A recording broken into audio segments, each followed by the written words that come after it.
The 93-year-old had clung on for a week after an army takeover and expulsion from his own ruling ZANUPF party, but resigned shortly after Parliament began an impeachment process seen as the only legal way to force him out.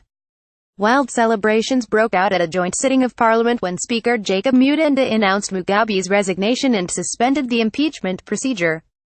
The African Hero Mugabe is credited as a true African hero for his actions as a liberation leader in the 1980s. He has been praised for making good on a promise to return land to Africans and addressing inequity in the distribution of land, despite the ensuing civil discord. Many have hailed his continued rejection of Western interference in African affairs. Mugabe's stance with regards to Western interference has remained unshaken. Mugabe was seen as a champion of the beneficiation of Africa's mineral wealth, transformation of a primary material to a more finished product, which has a higher export sales value, instead of its raw exportation. In 2015, Zimbabwe Financial Gazette reported the country has the highest adult literacy rate in Africa with 90% adult literacy. According to the latest UNESCO estimates, however, Zimbabwe has an adult literacy rate of 83%, with several other sub-Saharan African countries having higher literacy rates. A learned man, Mugabe buried himself in books from an early age and was educated at Marist Brothers and Jesuit schools, notably Kutima College in the Zavimba district, northwest of what was then Salisbury. He first qualified as a teacher, but left southern Rhodesia to study at the University of Fort Hare in neighboring South Africa, where he obtained the first of his 7 degrees in 1951.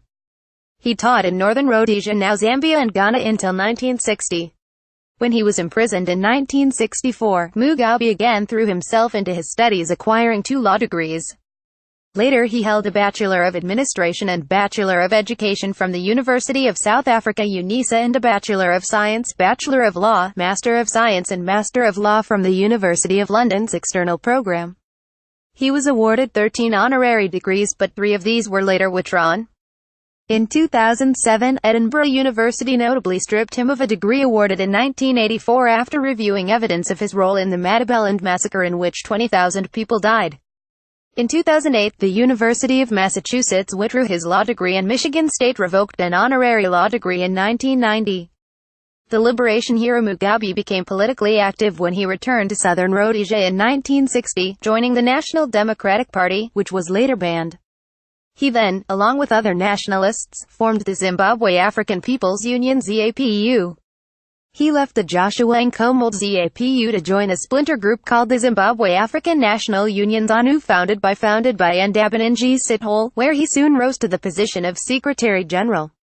After a spate of violent clashes between the two parties, both nationalist organizations were banned in 1964 by the white regime of Prime Minister Ian Smith. Their leaders, including Mugabe, were imprisoned indefinitely, and the Rhodesian Bush War Zimbabwe War of Independence against the Smith government began. Mugabe was also chosen in absentia to lead ZANU while still incarcerated in 1974. After his release the same year, Mugabe left the country for Mozambique and took control of the Marxist and Maoist ZANU in 1975. By 1979, negotiations between Mugabe and Nkomo's Patriotic Front with the government culminated in the Lancaster House Agreement, which brought an end to white rule and the birth of Zimbabwe, as it is known today. In the election that followed, ZANU won the majority of the seats not reserved for whites in terms of the agreement, and Mugabe became Zimbabwe's first prime minister in 1980. This position was abolished in 1987, when he became president of ZANUPF, a post he has held until his resignation. Contributors Lloyd Coots and Jessica Mulder. Additional reporting Reuters Enka.